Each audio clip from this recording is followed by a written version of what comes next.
मागच्या व्हिडिओमध्ये आपण केल्या मऊ लुसलुशीत पुरणपोळ्या। या व्हिडिओमध्ये आपण करूया पुरणपोळी सोबत खायला आंबट गोड चटकदार तर्रीदार ठसकेबाज कटाची आमटी। वर आता डाळ ओतूया।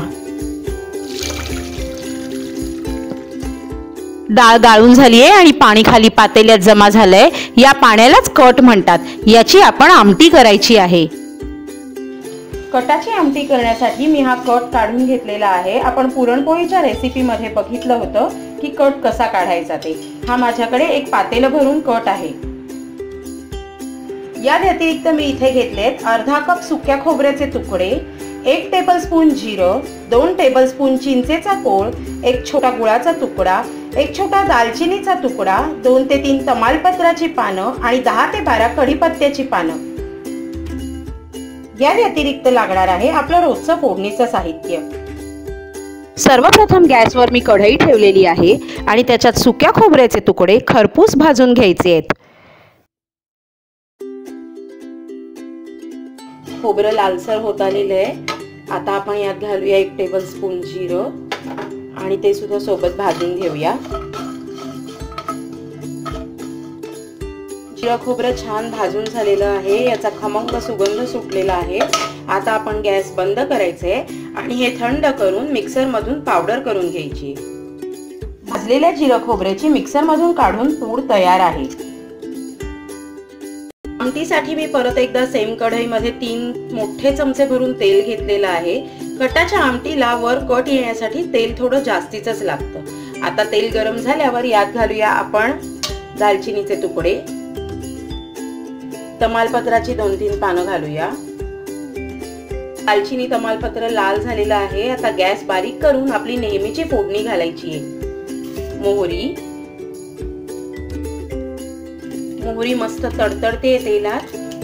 मोहरी तडतडल्यावर घालायचे जिरं, चिमूटभर हिंग, पाव चमचा हळद, 1 टेबलस्पून लाल तिखट, 1 टेबलस्पून गोडा मसाला।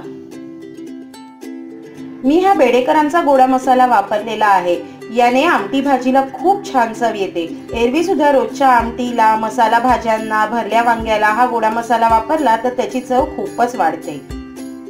मिक्स करून घेऊया। या मसाल्यानेच नंतर आपल्या आमटीवर कट येणार आहे। आता घालूया कढीपत्त्याची पानं। मसाले फोडणीत खमंग परतवलेले आहेत। अतिशय खमंग सुगंध सुटलेला आहे। आता यात घालूया आमटीचा कट।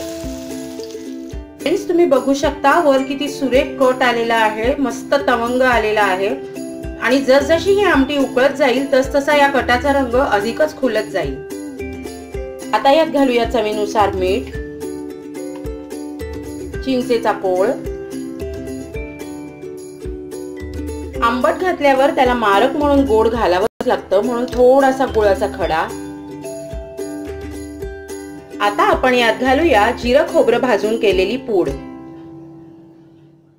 सगळं एकत्र मिक्स करून घेऊया आणि हाय फ्लेमवर आमटीला उकळी काढूया। आमटीला उकळी यायला लागलेली आहे आणि अशीच अजून 15 ते 20 मिनिटं ही आमटी उकळून घ्यायची आहे।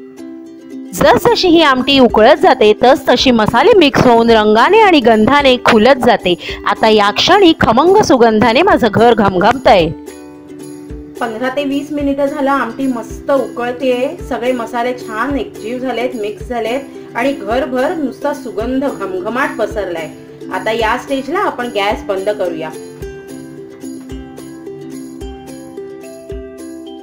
आपली आमटी अशी सेटल झाल्यानंतर त्याच्यावर हा असा कट जमा होतो। हा कट फारच छान लागतो।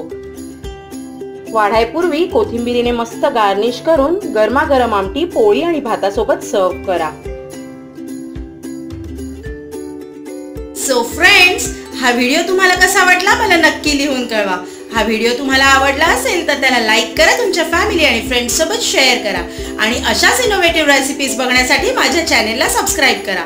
आता आपण भेटूया एका नवीन रेसिपीसह पुढच्या एपिसोडमध्ये। पण तोपर्यंत हेल्दी खा, फिट रहा। बाय।